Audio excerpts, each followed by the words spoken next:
My wife handed me divorce papers in my workplace, while my boss stood behind her smiling. They thought they were destroying my life. They had no idea that less than 24 hours later, a single letter would make me the owner of everything they thought they controlled. Some days don't fall apart all at once. They crumble one quiet moment at a time, until you're standing in the middle of your own life wondering when everything changed. My name is Nathan Carter. I'm 53 years old, and for nearly 12 years, I believed hard work would eventually pay off. I couldn't have been more wrong. The morning began like every other Tuesday. My alarm screamed at 5:15 a.m. I dragged myself out of bed, swallowed a cup of bitter coffee, and drove through the dark streets towards Sterling Freight Logistics, the warehouse where I'd spent more than a decade supervising the loading docks. It wasn't glamorous work. Steel-toed boots, long shifts, heavy equipment, endless paperwork. But it paid the bills, or at least it used to, for the past 2 years. Overtime had become my only way to keep our mortgage current. Every extra shift meant another family dinner missed, another anniversary postponed, another promise to my wife that things would get better soon. Looking back now, maybe she had already stopped believing me. Around lunchtime, I walked into the employee break room, hoping to grab a sandwich before another shipment arrived. I slipped a $5 bill into the vending machine. The screen blinked. Error. The money disappeared. No sandwich. No refund. I stared at the flashing message for several seconds before laughing quietly to myself. Figures. Sometimes life gives you little warnings before it delivers the real disaster. I just didn't recognize this one. The break room door slowly opened behind me. I heard expensive heels clicking against the tile floor. Those weren't the shoes my wife usually wore. I turned around. There she stood. Emily. Perfect hair. Designer blazer I'd never seen before. Gold earrings she definitely hadn't owned a month ago. And in her hand, a thick white envelope. For a second, I actually smiled. I was expecting you. She didn't smile back. Her face looked rehearsed. Cold. Almost emotionless. Then I noticed someone standing just behind her. Victor Hayes, Regional Operations Director. My boss. The man who had spent nearly 3 years taking credit for my ideas while reminding everyone that warehouse supervisors were replaceable. He leaned casually against the doorway with his arms folded, like he had front row seats to a show. Every conversation in the room stopped. Coffee cups froze halfway to people's mouths. Forks stopped moving. Everyone suddenly found something fascinating on their phones. Emily gently placed the envelope on the table. Nathan, her voice was calm. We need to do this today. I frowned. Do what? She pushed the envelope toward me. My stomach tightened. Inside were divorce papers. Already signed. Already notarized. Already prepared weeks earlier. She hadn't decided this yesterday. She planned it. Every single page proved it. I slowly looked back up. You're serving me divorce papers. I glanced around the room. At my workplace? She folded her arms. You've ignored every difficult conversation we've had. I didn't ignore them. You postponed them. Victor still hadn't spoken. He didn't need to. That little smile on his face said enough. I looked directly at him. So, how long? Emily hesitated. Only for a second. Then she answered, I'm choosing a different future. That wasn't an answer. It was a speech she'd memorized. I nodded slowly. A different future. My eyes moved back toward Victor. With him. Neither of them denied it. The silence was louder than any confession. One of my co-workers quietly stood up and walked out. Another stared at the floor, pretending not to hear. Nobody wanted to witness this. Unfortunately, everyone already had. Emily took a slow breath. I deserve a better life. Those words landed harder than the divorce papers themselves. Not because they were cruel, because they told me she'd already erased everything we'd built together. The birthdays, the road trips, the tiny apartment where we started with nothing, the nights we stayed awake planning our future. Apparently, none of it mattered anymore. I picked up a pen. Emily looked surprised. Victor straightened slightly. Maybe they expected shouting. Maybe they wanted me to lose control. Maybe they wanted security called so everyone would remember me as the angry husband Instead, I quietly signed every page. No argument, no insults, no begging. I slid the papers back across the table. There, Emily blinked. That's it. I zipped up my work bag. I hope you both find exactly what you're looking for. For the first time, Victor's smile faded. Not completely, just enough for me to notice. As I reached the door, I stopped for one moment and turned back. I've got one question. Emily looked up. What? If someone builds a bridge for years and another person only crosses it after it's finished? I smiled politely. Who really are in the journey? Neither of them answered. I walked out of the break room. The afternoon air felt colder than usual. I sat inside my old pickup truck without starting the engine. Minutes passed. I wasn't crying. I wasn't angry. I was thinking. Sometimes life tears away everything you thought you needed, only to make room for something you never imagined.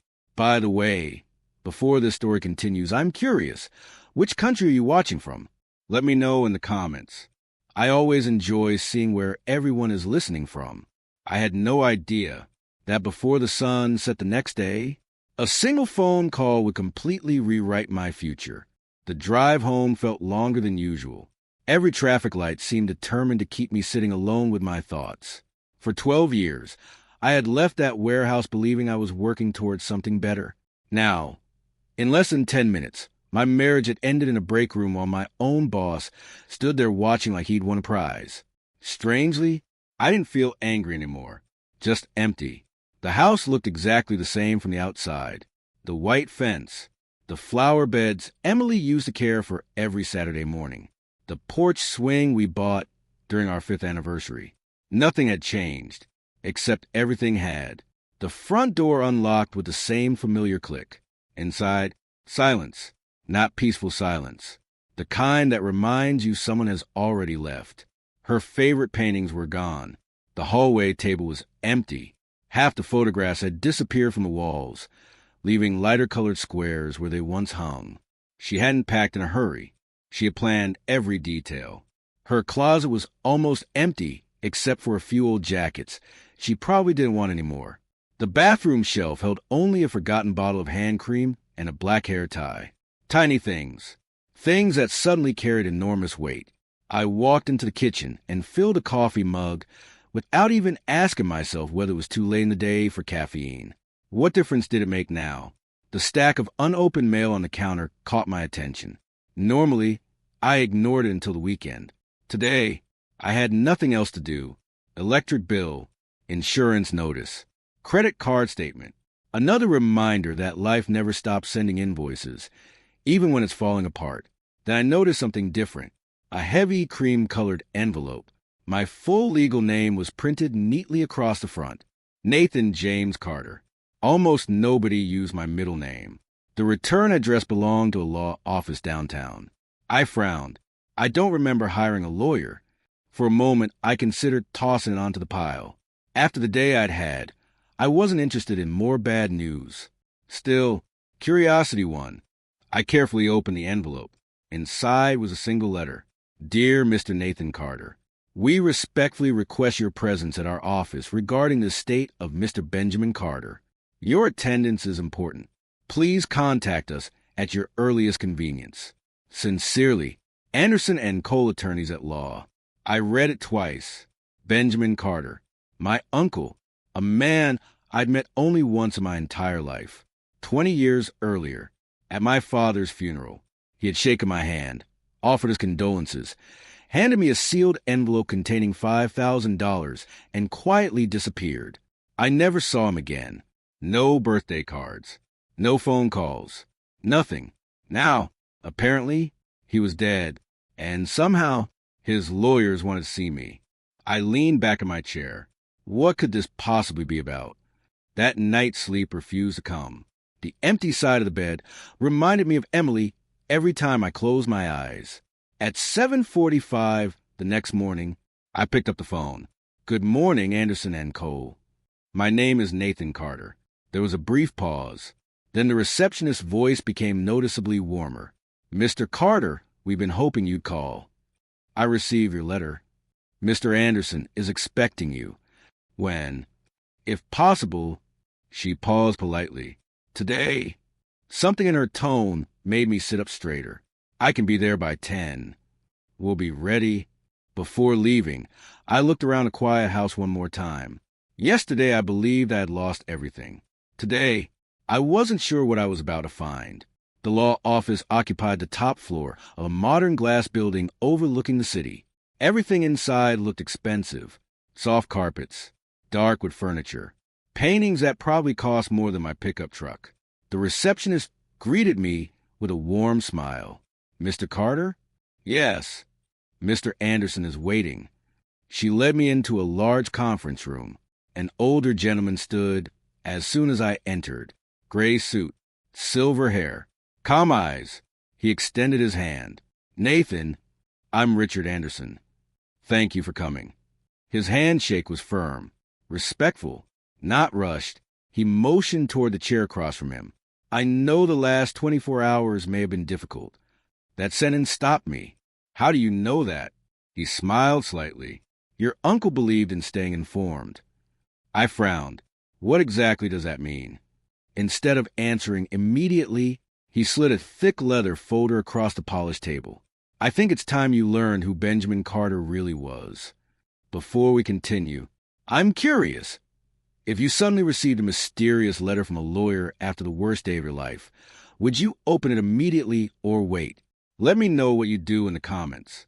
I slowly opened the folder, and the very first page made my heart skip a beat. The first page inside the folder wasn't a bank statement. It wasn't a will. It wasn't even a legal document. It was a handwritten letter. The paper had yellowed slightly with age, and at the bottom sat a familiar signature. Benjamin Carter.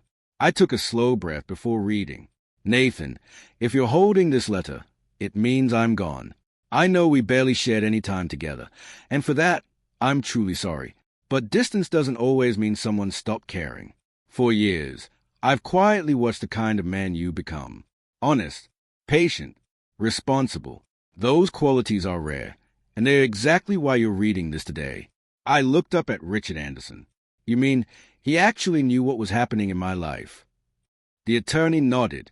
Much more than you realize. He followed your career. He knew where you worked. He knew about your volunteer work with local veterans. He even knew you'd refused 2 promotions because accepting them would have meant laying off your own team. I stared at him. I never told anyone that. You didn't have to. The room fell silent. For the first time since Emily walked into that break room, I felt something other than disappointment. Confusion. Richard opened another folder. Your uncle believed character mattered more than credentials. He carefully placed several documents in front of me. He spent nearly 40 years building Carter Capital Holdings. I looked at the company logo. It sounded familiar. Very familiar. Wait! I've heard that name before. You probably have. They own businesses across the country. Richard smiled. And now, he slid the final document toward me. So do you. I looked down. The number printed across the page didn't seem real. I blinked, then read it again, then a third time. Estimated estate value, $512,400,000. Over $500 million. For nearly a full minute, neither of us spoke. Finally, I pushed the papers back. There has to be a mistake. There isn't. I barely knew him. He knew you. I don't understand. Richard folded his hands. Your uncle often said money reveals who people are. He believed most people chase wealth. But he spent years searching for someone worthy of protecting it. And he believed that person was you. My thoughts raced. Yesterday morning, I couldn't even buy lunch because a vending machine had swallowed my last $5. Yesterday afternoon, my wife walked away from me. Now, someone was telling me I own more wealth than I'd earn in 100 lifetimes. Nothing about it felt real. Richard continued. The inheritance isn't only cash. There are office towers, industrial properties, investment funds, technology companies, and several logistics businesses. I nodded absent-mindedly. Then one company name caught my attention. I froze. Sterling Industrial Group. My heartbeat accelerated. I know that company. Richard looked directly at me. I'm sure you do. It owns Sterling Freight Logistics. I slowly raised my eyes. My workplace. Yes. My voice almost disappeared. You mean? Richard finished the sentence. The warehouse where you've worked for almost 12 years is one of the companies controlled by your uncle's holding group. I leaned back in my chair. The room suddenly felt smaller. Images flashed through my mind. Victor standing in the break room, his confident smile. Emily standing beside him. The divorce papers. The humiliation. Neither of them had the slightest idea.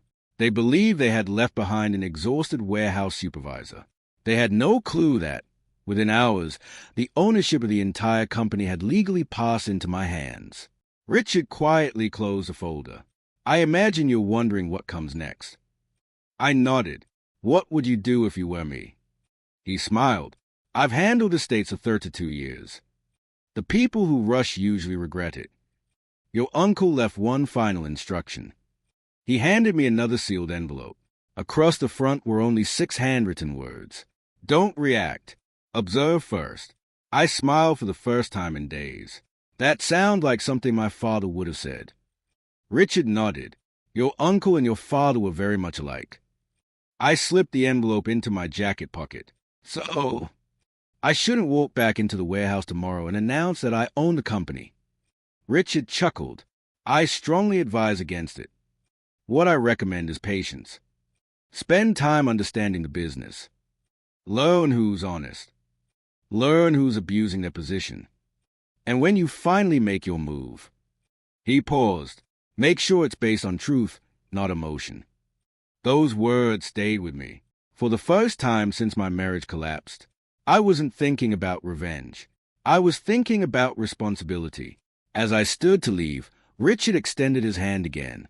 Congratulations, Mr. Carter. I shook it firmly. Thank you. He smiled. No, he said quietly. I think your uncle would want me to say, good luck. 3 days passed. I didn't announce anything. I didn't call a press conference. I didn't fire anyone. And I certainly didn't walk into Sterling Freight Logistics acting like I owned the place. Instead, I went back to work wearing the same faded work boots I'd worn for years, the same blue work shirt, the same employee badge hanging around my neck. To everyone else, I was still just Nathan Carter, the warehouse supervisor. Nothing had changed. At least, that's what they believed. Every morning, I arrived before sunrise. I watched. I listened. For the first time in years, I wasn't only doing my job. I was studying everyone around me. Who worked honestly, who wasted company resources, who treated employees with respect, and who only cared about impressing the people above them. The answers came faster than I expected. Victor Hayes hadn't changed at all. If anything, he had become even more arrogant. Every department meeting somehow ended with him praising himself. Whenever upper management visited, he acted like every improvement belonged to him. Whenever something went wrong, someone else took the blame. Usually me. One Thursday afternoon, he walked across the warehouse floor with Emily beside him. She wasn't an employee. Yet there she was, laughing at something he whispered. Several workers exchanged uncomfortable looks. Apparently, their relationship wasn't exactly a secret anymore. Victor noticed me checking inventory. Nathan. His voice echoed across the warehouse. I looked up calmly. We need those shipping reports finished before 5. They are already done. He frowned. What? I emailed them 40 minutes ago. One of the office managers quietly confirmed it. He did. Victor forced an awkward smile. Good. Then he quickly walked away. Moments later, Pete Reynolds, my closest friend at work, walked over carrying 2 coffee cups. I've got to ask. What? How are you staying so calm? I shrugged. Maybe I'm just tired. Pete studied my face. No, there's something different about you. You don't look defeated anymore. I smiled slightly. Maybe I finally stopped worrying about things I can't control. He laughed. I wish I knew your secret. If only you knew. I thought. That evening, I met Richard Anderson again. This time, Not at his office. At the headquarters of Carter Capital Holdings. The building overlooked the city skyline. Modern glass walls, marble floors, private security. It felt like an entirely different world. Richard greeted me in a conference room. I prepared everything you requested. Several folders covered the long table. Employee evaluations, financial audits, safety reports, executive expense records. I spent nearly 4 hours reading. Page after page revealed the same pattern. Warehouse budgets had been reduced. Employee equipment requests delayed. Maintenance ignored. Meanwhile, executive bonuses had quietly increased every single year. I stopped at one document. What's this? Richard adjusted his glasses. A confidential internal complaint. The report described multiple safety violations. Broken loading equipment. Ignored repair requests. Employees injured because replacement parts were never approved. Every denial carried the same electronic signature. Victor Hayes. My jaw tightened. So he knew. Richard nodded. He approved every rejection personally. Another folder revealed something even worse. Several vendor contracts had been awarded without competitive bidding. The prices were unusually high, much higher than market value. Richard quietly placed another document beside it. The companies receiving those contracts are connected to Victor's brother-in-law. I looked at him. You're saying he used company money to benefit his own family? We believe so. I slowly closed the folder. 4 years. Warehouse workers were told there wasn't enough money for safer equipment. Yet someone had been quietly draining the company from the top. Richard leaned forward. What would you like to do? I didn't answer immediately. Instead, I looked through the conference room window at the city lights below. Anger wanted me to act tonight, but wisdom whispered something different. My uncle's note echoed inside my mind. Don't react. Observe first. Finally, I spoke. I don't want revenge. Richard waited. I want proof. He smiled. I was hoping you'd say that. The following morning, an independent auditing firm began, reviewing every division inside Sterling Freight Logistics. Quietly, professionally, without announcing why. No one inside the warehouse suspected anything. Victor certainly didn't. He laughed with department managers. He approved new meetings.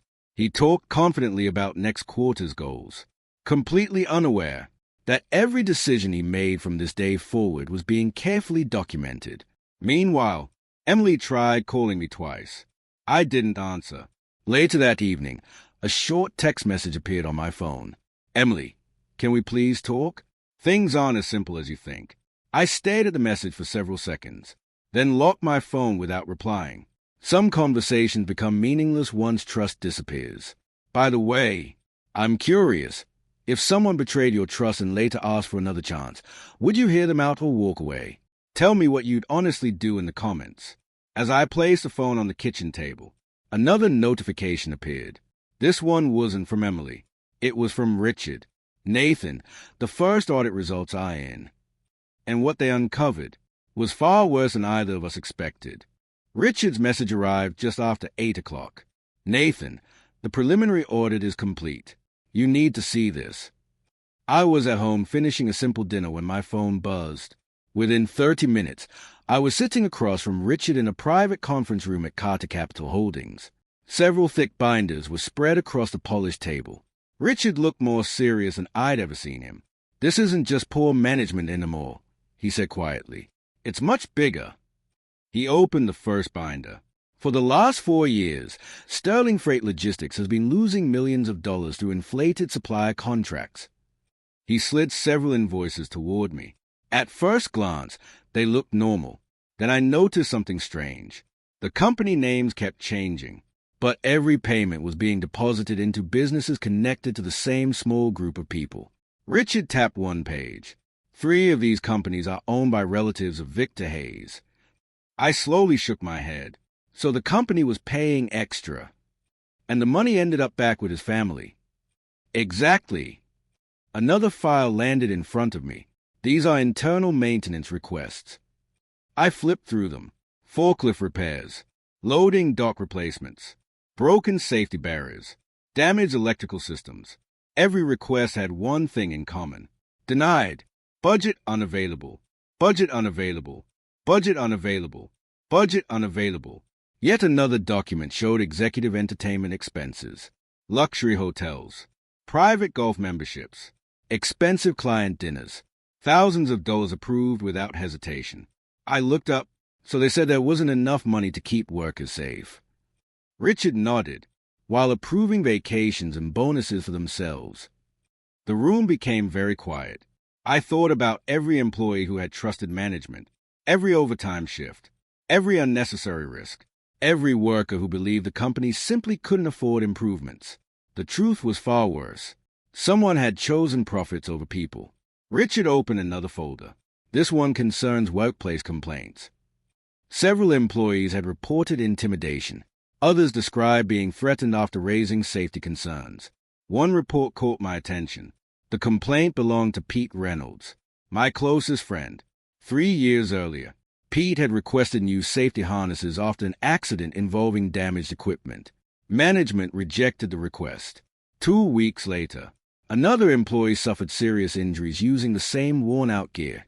The incident had been quietly settled. No public investigation. No meaningful changes. I closed the file. How many people knew? Richard answered honestly. Probably fewer than you think. Most employees believed the same story. No budget. No funding. No choice. He paused, but someone always had a choice.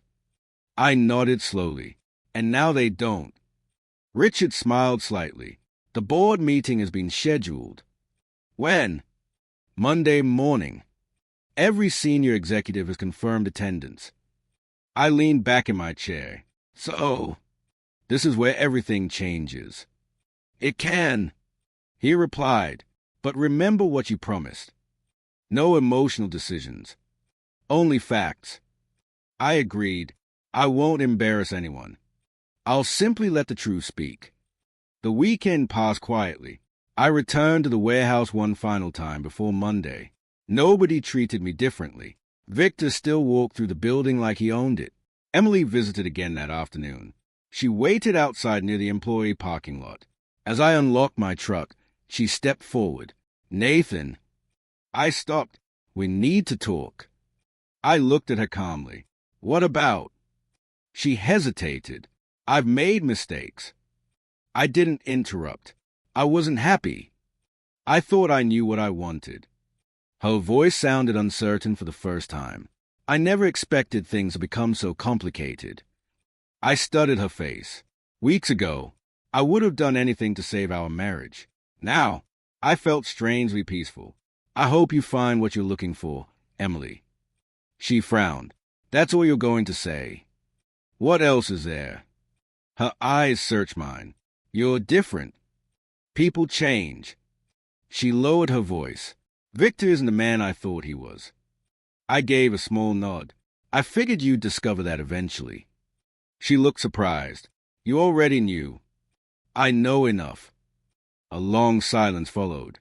Finally, she whispered, Can we start over? I smiled politely. Some chapters teach us lessons.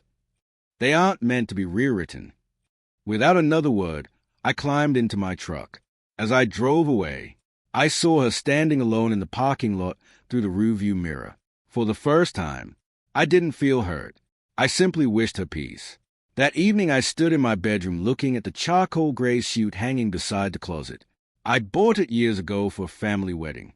Tomorrow, I'd wear it for something far more important. Not to celebrate, not to seek revenge, but to restore honesty to a company where thousands of people depended on leaders they could trust. Before we continue, I'm curious, if you suddenly had the power to change an entire company, what would be the very first thing you'd fix? Let me know in the comments. I switched off the bedroom light. Tomorrow morning, the people who believed they controlled everything would discover they had been answering to the wrong man all along. Monday morning arrived with heavy rain tapping against the windshield of my truck. For a long moment, I sat in the parking garage outside Carter Capital Holdings. 6 months ago, I would have walked into this building as an ordinary warehouse supervisor delivering inventory reports. Today, everything was different, not because of the money, Not because of the title, but because I carried something far more powerful. The truth. I adjusted my gray suit, picked up the leather folder Richard had prepared, and stepped out into the rain. The lobby was elegant. Polished marble floors reflected the soft morning light. Employees hurried toward elevators with coffee cups in hand, unaware that this ordinary Monday was about to become one of the most unforgettable days in the company's history. The receptionist smiled. "Good morning, Mr. Carter." She handed me a visitor badge before quietly adding, "They're all waiting upstairs." I thanked her and entered the elevator. The digital display slowly counted upward. 10, 14, 17. The doors opened. The executive boardroom stood at the end of the hallway. Richard was already waiting outside. He greeted me with his usual calm expression. "Everything is ready. Any surprises?" He nodded slightly. "Victor arrived 30 minutes early." "Confident?" Richard smiled. "Very." I couldn't help returning the smile. Let's not disappoint him. Together, we walked into the boardroom. The room immediately fell silent. 12 executives sat around a long, polished table. Legal advisors lined one wall. Several department directors occupied seats near the windows. Victor Hayes sat halfway down the table, laughing with another executive. Then he noticed me. The smile disappeared. His eyes narrowed. "Nathan." He looked genuinely confused. "What are you doing here?" Before I could answer, Richard stepped forward. "Ladies and gentlemen." His voice carried naturally across the room. "Thank you for attending today's ownership transition meeting." Several executives exchanged puzzled looks. Richard continued, "It is my honor to introduce Mr. Nathan James Carter." He paused deliberately. "The majority shareholder and newly appointed executive chairman of Carter Capital Holdings." Silence. Complete silence. Victor actually laughed. This has to be some kind of joke. No one else laughed. Richard calmly placed several legal documents on the table. These ownership transfers became effective immediately following the reading of Benjamin Carter's estate. Every board member began reviewing the paperwork. One by one, expressions changed. Confusion, surprise, respect. Victor's confidence slowly disappeared. He looked directly at me. You worked for me." I walked toward the head of the table. "I used to." I took my seat. For several seconds, no one spoke. Finally, I opened the first folder. I'd like today's meeting to focus on facts. A projector illuminated the screen. The first slide appeared. Financial review, Sterling Freight Logistics. No accusations, only numbers. Richard handed every executive identical audit reports. I began speaking calmly. During the past 4 years, maintenance budgets decreased by 28%.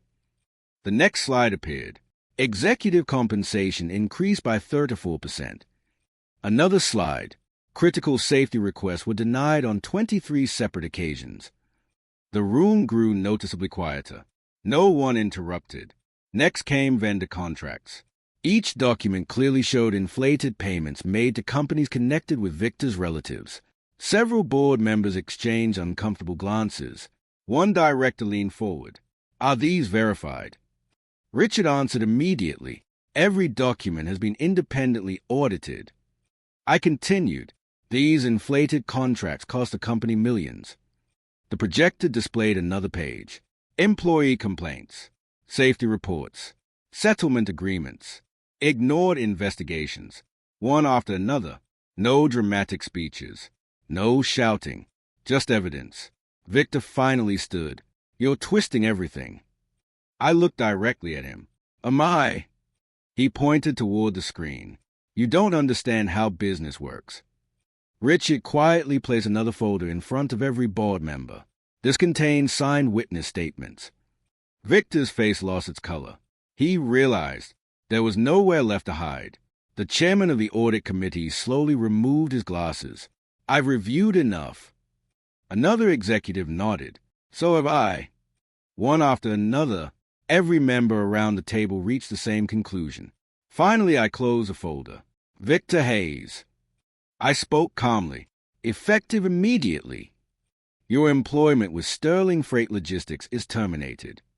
No one objected. Security officers entered quietly through the rear door. Victor stared at me in disbelief. This is revenge. I stood. No, this is accountability. You had every opportunity to lead honestly. You chose something else. The room remained completely silent. Victor looked around, hoping someone would defend him. Nobody did. One security officer politely gestured toward the exit. After several long seconds, Victor picked up his briefcase. Without another word, he walked out. The doors closed behind him. No applause, no celebration, just relief. Richard leaned toward me. There's one more matter. I nodded. Bring it in. The boardroom doors opened once again. Everyone turned toward the entrance. The person walking inside made several executives gasp. Even I hadn't expected to see Emily standing there. Every eye in the boardroom turned toward the door. Emily stepped inside slowly. She wasn't dressed with the confidence she'd carried the day she handed me those divorce papers. Today, she looked exhausted. The confidence was gone. The smile was gone. Even Victor, standing beside the security officers, looked stunned. Emily, he whispered. She didn't look at him. Richard quietly pulled out a chair. Ms. Parker requested permission to address the board. I believed it was appropriate. I nodded. You have 5 minutes. The room became completely silent. Emily took a deep breath before speaking. I know I don't belong in this meeting. No one answered. She continued. I came because I owe someone an apology. Slowly, she turned toward me. Nathan, I spent years believing success was measured by money. I thought working longer hours meant you didn't care about our future. I confused patience with failure. Her voice trembled, and I believed someone else's promises instead of appreciating the man who stood beside me for 12 years. No one interrupted. She looked down for a moment. I wasn't forced to leave. I wasn't manipulated. I made that decision myself. And it was the biggest mistake of my life. Victor finally spoke. Emily. She raised her hand without even looking at him. Please don't. I've heard enough promises. The room grew even quieter. She faced the board again. I also want everyone here to know. Nathan never deserved what happened. He worked harder than anyone I ever knew. He always chose honesty over shortcuts. He deserved respect, and I failed to give him that. She turned back toward me. I don't expect forgiveness. I don't expect another chance. I simply wanted the truth to be spoken. For several seconds, neither of us said anything. Finally, I stood. I looked around the room before speaking. There was a time when hearing those words would have meant everything to me. I smiled gently, but life keeps moving. I don't hate you, Emily. I don't blame you anymore. You made your choice, and I've made mine. Tears filled her eyes. So, there's really no hope for us. I answered honestly. Some relationships are meant to last forever. Others are meant to teach us who we really are. I'll always appreciate the years we shared, but I won't go backward. She slowly nodded. I understand. For the first time, there was no anger between us, only acceptance. Emily quietly thanked Richard before leaving the room. She never looked back. After the door closed, Richard cleared his throat. Now, on to company business. Over the next several hours, the board unanimously approved a series of major reforms. Every warehouse would receive upgraded safety equipment. Maintenance budgets were immediately restored. Anonymous employee reporting systems were introduced. Executive bonuses would now depend on workplace safety and employee satisfaction, not just profits. The first document I signed wasn't about money. It approved new protective equipment for every warehouse employee in the company. Pete Reynolds received the news that afternoon. He called me almost immediately. Nathan, I just saw the announcement. They approved everything. I smiled. It's about time. He laughed. I've worked here 20 years. I never thought I'd see this happen. You earned it. No, he replied quietly. You made it happen. Weeks passed. The changes spread throughout the company. Employee injuries declined. Morale improved. Departments began working together instead of competing against one another. For the first time in years, people actually believed management cared. One quiet Saturday morning, I visited my Uncle Benjamin's grave. I placed fresh white flowers beside the headstone. For several minutes, I simply stood there. Then I smiled. I finally understand. You didn't leave me money. You left me responsibility. A gentle breeze moved through the trees. Somehow, it felt like he already knew. Months later, I sold the old house. Not because the memories were painful, but because I was ready for a new beginning. I bought a smaller home overlooking a quiet lake. Nothing extravagant, just peaceful. Every evening, I'd sit on the porch with a cup of coffee and watch the sunset.